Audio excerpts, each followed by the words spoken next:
Boa tarde, senhoras e senhores. E ninguém fala boa tarde? Ah, tá. Doutora Delma, pode ficar aqui. Vamos ficar um pouquinho mais afastado. Aglomerado. É. Gente, boa tarde. Vão participar da coletiva com o secretário Fernando Máximo, a diretora do Semetron, a doutora Estela Zimmerli, e a médica intensivista também do Semetron, doutora Delma Neves. Nós temos 5 minutos, o secretário vai começar expondo para vocês, e depois aí vocês podem fazer perguntas.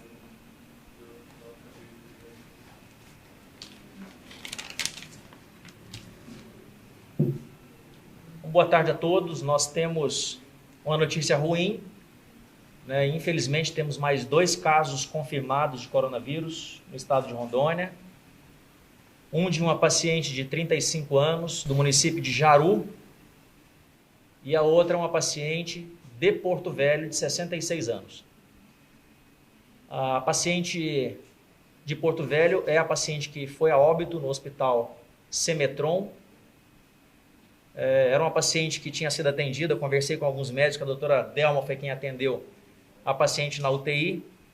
Era uma paciente que tinha uma história de 1 ano atrás, teve algum problema pulmonar, que não ficou bem diagnosticado, teve uma hipertensão, tem hipertensão arterial e diabetes mellitus, deu entrada pelo José Adelino, foi encaminhada ao Hospital Semetron, chegou ao Hospital Semetron com história de tosse, febre, falta de ar, um quadro clássico. Nós estamos num país hoje com transmissão comunitária, então todos esses casos de síndrome gripal tem que pensar na possibilidade de ser Covid.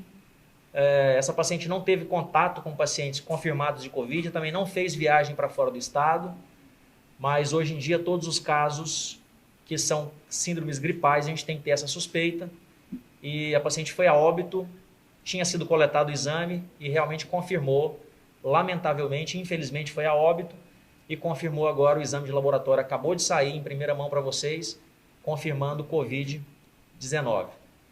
Então aqui a doutora Estela, diretora do Semetron, e a doutora Delma, que atendeu a paciente na UTI, para tirar mais algumas dúvidas. Tem uma outra paciente que foi a óbito de Cacoal, essa foi negativo para coronavírus, essa não confirmou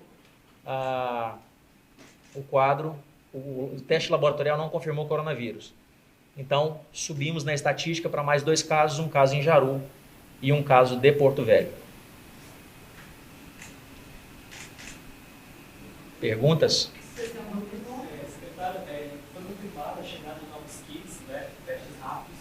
A gente imagina que vai dar para todos aqueles que desejam tirar a dúvida se tem ou não a Covid-19. Qual o perfil do paciente que vai ser aplicado esse teste? Deixa a doutora Estela falar. Boa tarde a todos. O teste rápido, de preferência, não é aquele que acha que tem, eu quero lá para saber se eu tenho ou não. É para aquelas pessoas que apresentem sintomas respiratórios e que necessitem ir à unidade de saúde. Então, idealmente, seriam esses pacientes. Os sintomas respiratórios do tipo febre, dor de garganta e falta de ar. Porque quem só tem sintomas respiratórios leves não deve procurar a unidade de saúde. Tem que ficar em casa, monitorando os seus sintomas. E se houver uma piora, aí sim, tá? Porque no momento a gente não tem kit disponível para testar toda a população. E nem é isso preconizado. Eu acho, por exemplo, eu não tenho nada, vou lá e faço um teste. Não é assim que funciona. Qual é o número? Na verdade, esses kits, eles estão escassos no mundo inteiro. Eu estava vendo uma reportagem ontem de Nova York, está faltando kits, na Itália está faltando, na Espanha, em São Paulo, Rio de Janeiro. Estão escassos, eles estão chegando para a gente a conta gotas. Chega, a gente usa uma quantidade, daqui a pouco está acabando, chega uma outra quantidade. E é o que está acontecendo no mundo inteiro. É uma pandemia, é um vírus novo. Esses insumos são todos novos, começaram a ser fabricados de 2 meses para cá, porque esse vírus não era conhecido. Então a gente vive numa escassez. Então a gente tem que fazer, tudo que a gente vai utilizar tem que ser com rigor, tem que ser dentro dos protocolos nacionais e internacionais, porque senão ninguém vai ter como fazer de todo mundo que precisa. Então é aquilo que a doutora Estela falou. Tem que ser bem dimensionado para quem que vão ser utilizados esses kits, porque eles são finitos, infelizmente o número é pequeno, não é Rondônia, não é Brasil, é o mundo inteiro está com dificuldade de adquirir esses produtos, de adquirir máscaras, de adquirir álcool gel, kits para exames de laboratório. Nós temos falado isso várias vezes, noticiado isso sempre, através da imprensa, através das redes sociais, que esses kits estão realmente escassos, que nós não temos sobrando. Chegam sempre, a gente utiliza, daqui a pouco está esgotando, chega outra remessa, passamos 2 dias sem os kits e infelizmente é uma pandemia, infelizmente está acontecendo isso. Não é Rondônia, é Brasil, é mundo. Rondônia, na verdade, se antecipou a uma série de coisas, como, por exemplo, comprar equipamento de proteção individual, comprar respiradores, ventiladores mecânicos, como, por exemplo, comprar os próprios kits, solicitar os próprios kits do Ministério da Saúde, enviar servidores para fora do estado para serem treinados, para fazer os exames aqui em Rondônia, mas nós estamos vivendo uma pandemia, é uma situação de guerra realmente, não é uma situação comum, não é trivial, não são 1 ou 2 países com casos, é praticamente o mundo inteiro com muitos casos e muitas mortes. Infelizmente é uma situação generalizada, como diz o nome, é uma pandemia. Secretário, boa tarde, doutoras. Em que pé está essa análise de centenas de casos aqui no estado? Não entendi a pergunta. Secretário, essa análise de centenas de casos, que aguardam resultados. Na verdade, são testes PCR, né? Não são os testes rápidos. Não, a gente não tem os testes rápidos ainda. Brasil, não tem. O Brasil, né, não tem esses testes, são testes PCR. Qual é a diferença dele, que a gente pudesse esquecer? Bom, o teste PCR ele vai ver o genoma do vírus, certo? E o teste rápido é uma sorologia. E eles dão muito falso negativo. Então, esse daí a gente não tem aqui ainda. O próprio ministro diz que eles estão testando e vendo a validação desses testes para depois escolher o que for melhor para poder comprar. Esse exame que é feito em Rondônia é o PCR, é o exame exato, é o exame mais correto, é o que dá menos erros, quase chance zero de erro. O teste rápido, ele pode ter até 40% de erro, 40% de falso negativo. O que significa isso? Tem baixa sensibilidade ao teste. Traduzindo isso, o que significa? É uma situação na qual você faz o exame, de cada 10 pessoas que fazem que deu resultado negativo, 4 podem estar com a doença. Até 40% de falso negativo, dependendo do teste rápido. Isso é o que diz a literatura. Então, é pouco confiável, é menos confiável do que o exame que nós temos hoje, que demora um pouquinho a mais sair o resultado, mas ele é um exame que tem uma maior sensibilidade e uma maior especificidade do que o teste rápido. Então, é isso. E esses testes estão entrando no Brasil agora com dificuldade. Nós já tentamos fazer algumas compras pelo estado de Rondônia, todas elas caíram. A empresa oferece, a gente fala que quer comprar, porque a gente precisa ter mais um suporte de exames, mas nem Rondônia, nem outros estados, nem lugar nenhum do mundo, em todos os lugares estão tendo dificuldade, as pessoas estão tendo dificuldade de adquirir esses testes. Alguns empresários falaram que iam comprar, doar para a gente alguns testes desses e outras pessoas da sociedade, mas até agora eles mesmos não estão conseguindo comprar. Estão com dificuldade de comprar porque realmente está muito escasso em todo mundo. E esse repasse de mais de 7 milhões de reais, como é que vai funcionar? Como será distribuído? Qual repasse é esse? Repasse ao Fundo Estadual de Saúde. De quem? O governo transfere mais de 7 milhões para enfrentamento... Governo federal. Isso. É porque o governo federal tem feito alguns repasses. O primeiro repasse foi de 3 milhões e 700 mil reais. Esse repasse o governo do estado de Rondônia repassou aos municípios, vai repassar aos municípios per capita, gradativamente por cada pessoa, per capitamente. Tem um telefone, alguém poderia, por favor, desligar que está Atrapalhando muito. Desculpa. Foram 3 milhões e 700 mil reais a primeira remessa, que vai ser repassada integralmente aos municípios do estado de Rondônia. O governo do estado vai repassar aos municípios para que eles possam dar suporte também aos seus hospitais, às suas unidades, para que possa atender da melhor forma possível a população lá na ponta. Só para atualizar vocês, então, já posso passar o boletim?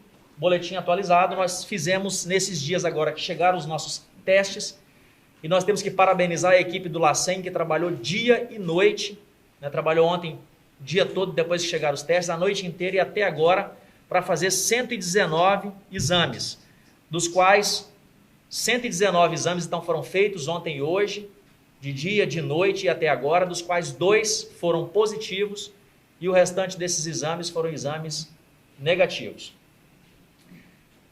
Então nós temos, portanto, 8 casos confirmados, com 358 descartados e 130 amostras aguardando o exame de laboratório.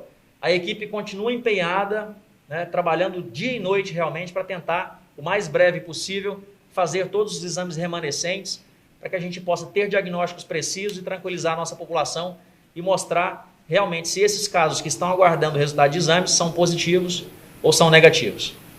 Secretário, ela falou na mídia ontem, na imprensa, sobre a morte da senhora. E houve muito comentário dizendo que como é que a médica, quem deu a senhora, atestou o coronavírus. E de fato foi. Há uma forma de proteger o profissional para que ele possa dar esse laudo lá e isolar o corpo da vítima, para que isso não contamine mais. Porque eu não vi nada do governo em si defendendo o profissional e informando que aquilo era a forma correta. E foi acertada a decisão dela. Eu não vi ninguém defendendo ela dessa situação. Pois não. Essa paciente, ela deu entrada. Chega mais perto. Essa paciente que foi a óbito, ela deu entrada no sábado, à tardezinha, noite, no hospital. E aí me ligaram cerca de meia-noite, 1h da manhã, que a paciente tinha ido a óbito. E me perguntaram como deveria sair o atestado de óbito. E eu falei, olha, como é uma situação de saúde pública, nós devemos informar a suspeita de coronavírus, justamente para proteger a população, a família e a funerária e todos eles. Por isso que saiu o laudo, né, o atestado de óbito, como suspeito de coronavírus. É melhor a gente pecar pelo excesso do que pecar pela falta, porque se por acaso tivesse sido confirmado e essa paciente tivesse tido um velório e tudo isso, hoje a imprensa estaria crucificando a médica também, né? Porque ela não informou isso e a gente optou.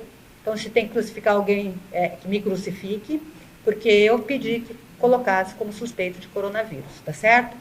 Tentando proteger a população nesse momento. O Estado não se pronunciou, não deu essa explicação com antecedência para defender o profissional, para que outros profissionais tomem a mesma atitude quando acontecer isso. Exato. Ontem foi uma polêmica danada, muita gente me ligou, muitos ligados para o secretário também, e eu, no grupo, né, como é que fala, do comitê de coronavírus, eu apontei isso, que a médica não concordava de jeito nenhum que a médica tivesse sido sacrificada por conta disso, todo mundo crucificando, porque deu um diagnóstico que não era. E a médica, ela atendeu a paciente, ela entubou a paciente, ela coletou a secreção da paciente, pegou um acesso venoso e esteve com a paciente durante todo o momento, desde a entrada na UTI até que ela foi a óbito. Ou seja, ela fez tudo certo. Tá? E um diagnóstico errado, a gente poderia retificar. Não foi. Foi negativo o teste. Se foi negativo o teste, a gente modificaria o atestado de óbito. Mas seria inconsequente e irresponsável da nossa parte não apontar a suspeita do coronavírus e isso daí não proteger a população, a família, a funerária nesse momento. Secretário, vai mudar o procedimento do Estado? Procedimento em relação a quê? E defender a classe médica para que os outros municípios tomem a mesma decisão quando acontecer lá no interior, lá em Chupiguai, lá em Vilhena. Gente, presta atenção. Como é que o Estado vai ter um posicionamento sem ter nenhum resultado de exame? O pessoal perguntando, e aí, morreu ou não morreu de coronavírus? Ninguém sabia disso. Há um procedimento a ser feito, não há? Há um procedimento a ser feito. Ela seguiu o procedimento e atestou. Sim. Foi crucificado. E o Estado ficou em silêncio. O Estado está se pronunciando agora, diferente de todas as câmeras aqui. Agora. É claro, você quer que se pronuncie quando? Sem ter resultado? Drástica, importante de proteção. Nós estamos defendendo desde ontem. Ontem liguei para a Delma. Nunca crucificando. A população que crucificou o profissional. Mais alguma pergunta, senhores? Não sabe disso. Então, Pode perguntar. Nada, né? Você viu uma foto de um médico lá no Paulo II que ele estava usando roupa de chuva, uma capa de chuva que aqueles motoqueiros utilizam, porque ele alegado não tinha... De quando que é essa foto? Essa foto é da semana passada. Semana passada. Isso. Semana passada nós não tínhamos nenhum caso suspeito lá. E nós temos todos os EPIs. Não faltou em momento nenhum, em nenhuma unidade do estado de Rondônia, do governo do estado de Rondônia, nenhuma unidade faltou nenhum EPI sequer. Em todas as unidades tem EPI. Nós não temos sobrando para desperdiçar. Mas para todos os profissionais tem. Inclusive chegou mais um carregamento no sábado aqui de EPIs. Então não faltou. Não conheço a foto. Não sei se é verdadeiro ou se não é. Se ele estava atendendo algum paciente com suspeita ou não. Até porque não teve nenhum paciente com suspeita sendo atendido no João Paulo II.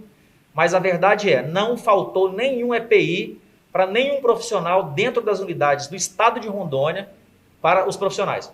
Está aqui a doutora Estela, da unidade, que é referência, que é o Semetron, e ela pode dizer se está faltando algum material, a doutora Delma também, se no Semetron falta algum material. Então, é bom que a gente possa esclarecer, porque no sábado aconteceu uma coisa muito desagradável. Nas redes sociais, alguém disse que os profissionais do Semetron estavam colocando que não tinham EPIs, que os médicos e os enfermeiros do Semetron não tinham EPIs para trabalhar, estavam tocando o terror na rede social. Foi assim que me falaram.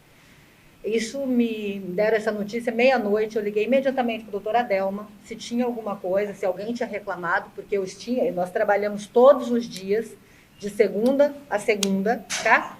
Os EPIs estão no hospital, disponibilizados para os funcionários todos, né? Aqueles que vão ter contato direto com os suspeitos de coronavírus. Então, nós não temos problemas no momento com relação a EPIs, tá ok? Secretário, em relação aos kits que chegaram ontem, qual foi a quantidade? Os kits... Como? Os kits que chegaram, chegaram no sábado 8 kits. Cada kit faz até 24 exames, só que geralmente, no máximo, faz 21, que as 3 primeiras amostras são queimadas. Se for fazer tudo de uma vez, faz até 21, caso não tenha que repetir nenhum exame. Se por acaso precisar repetir, geralmente precisa, e pelo que a gente constatou, na média, cada kit faz 19 exames, é a média que a gente tem constatado ultimamente. Infelizmente é pouco, nós precisaríamos de mais, mas não tem no mercado internacional. Inclusive, a assessoria de imprensa me passou agora que a Supel publicou no site para que empresas que queiram vender esses kits entrem em contato. E se alguém quiser doar esses kits, conseguir comprar e doar para o Estado, qualquer empresário, qualquer cidadão, qualquer pessoa, seja muito bem-vindo, porque nós estamos com dificuldade, nós, o Estado de Rondônia, o governo federal e os governos dos países, de um modo geral, com dificuldade de comprar os kits, porque são escassos, não só aqui, mas no mundo inteiro. É uma pandemia, todo mundo precisando em grande quantidade, não tem grande quantidade no mundo, na quantidade necessária, e infelizmente estão escassos, né? Hoje temos kits, fizemos esses 119 exames de ontem para cá, vamos continuar fazendo ainda, mas os kits infelizmente são poucos. Estamos aguardando inclusive uma nova remessa de kits para chegar, a qualquer momento chega. E tem mais um agravante, a dificuldade com poucos voos hoje em dia, acaba tendo mais dificuldade para chegar.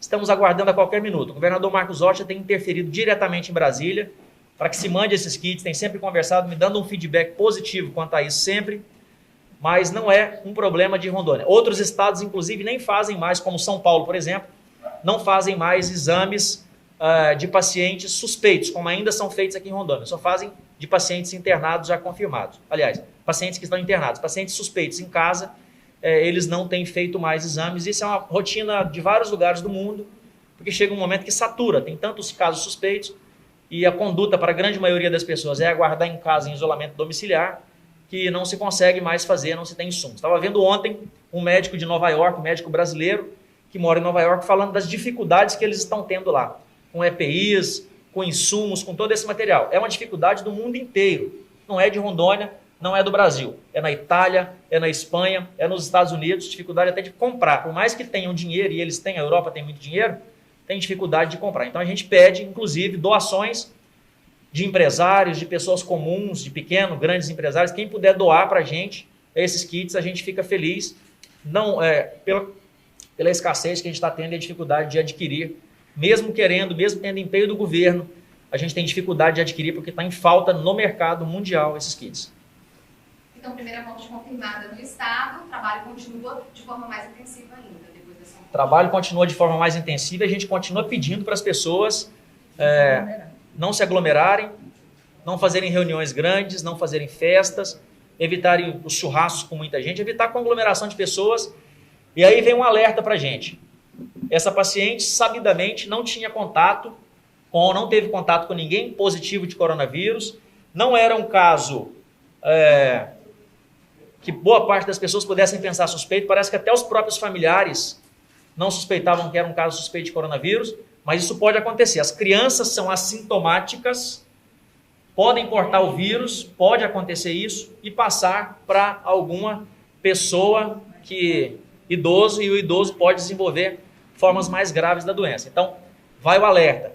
Evitar contatos de crianças com os idosos. Crianças não devem ter contato com os idosos. Evitar levar o filho o netinho para visitar o vovô, para visitar a titia mais idosa. Tem que evitar, é momento dos idosos ficarem em repouso. Se você quer fazer uma caridade, vá até a farmácia para o idoso, traga o medicamento dele, vá até o supermercado, faça as compras dele para ele não sair de casa, para não se expor. Não deixa idosos terem contatos com crianças. Protejam os nossos idosos. Esses são o grupo social mais vulnerável a ter doença grave e óbito, precisar de vaga de UTI e óbito. Continuamos na mesma batida. Evitem conglomerações e protejam os nossos idosos. Quem teve contato com essa paciente que morreu, está em isolamento? Também está sendo feito esse trabalho? A partir do momento que nós soubemos, agora, poucos minutos atrás, quando nós convidamos os senhores da imprensa, quando nós ficamos sabendo, já foi passado para a Secretaria Municipal de Saúde e a Vigilância Epidemiológica Municipal já está correndo atrás disso para poder isolar, para fazer todo o isolamento necessário. A secretária Eliana Pazini, secretária municipal, foi convidada para estar aqui nessa entrevista, esteve aqui no prédio alguns minutos atrás, mas teve que sair. Estarei aqui do meu lado, como eu sempre tenho feito quando tem um caso positivo, chamo e eles vêm. Ela veio aqui, acabou tendo que sair por uma urgência, não pôde participar. Mas a Secretaria Municipal de Saúde, quando nós ficamos sabendo do fato de ser positivo, do caso ser positivo, já encaminhamos para eles, para que comece a fazer todo esse monitoramento epidemiológico e a barreira e o isolamento de demais casos suspeitos. Secretário, então o senhor é a favor do isolamento do que as pessoas voltarem ao trabalho? Não entendi. Isolamento das pessoas voltarem? Isolamento na residência do que as pessoas voltarem ao trabalho? Ou o senhor é a favor? Hipótese, entendeu? Ficou um pouquinho distorcida, mas eu consegui entender. Você quer saber o que eu acho que é melhor? Isso. As pessoas se aglomerarem ou se isolarem? Isso, ou voltarem ao trabalho. Pessoas aglomeradas não se pode. Juntas pessoas, muita gente junta, a chance de transmitir o vírus é grande. Então, o ideal é que não haja aglomeração de pessoas. Muitas pessoas juntas, se um ali no meio tiver o vírus é extremamente infectivo, extremamente contagioso, pode transmitir e disseminar para uma série de outras pessoas. Então, o ideal é que não haja aglomeração de pessoas. Está num lugar, se tiver muita gente, espalha, não fica muita gente junto, mantenha uma distância de mais de 1 metro de distância para o outro. E aí vem uma dica extremamente importante. Trabalha fora, está trabalhando, vocês da imprensa, por exemplo, estão todos trabalhando na rua. O ganha-pão de vocês, para comer tem que trabalhar, óbvio, né? Chegou em casa, tira o sapato, deixa de fora da casa, tira a roupa, coloca na sacola plástica, bota para lavar. Vai tomar um banho, lava bem o cabelo, lava bem o rosto, assou o nariz, escova os dentes. Depois disso vai falar com a família, com o filho, com esposa, com o esposo, e etc. Extremamente importante isso que eu estou dizendo, especialmente para profissionais de saúde, mas para todo mundo.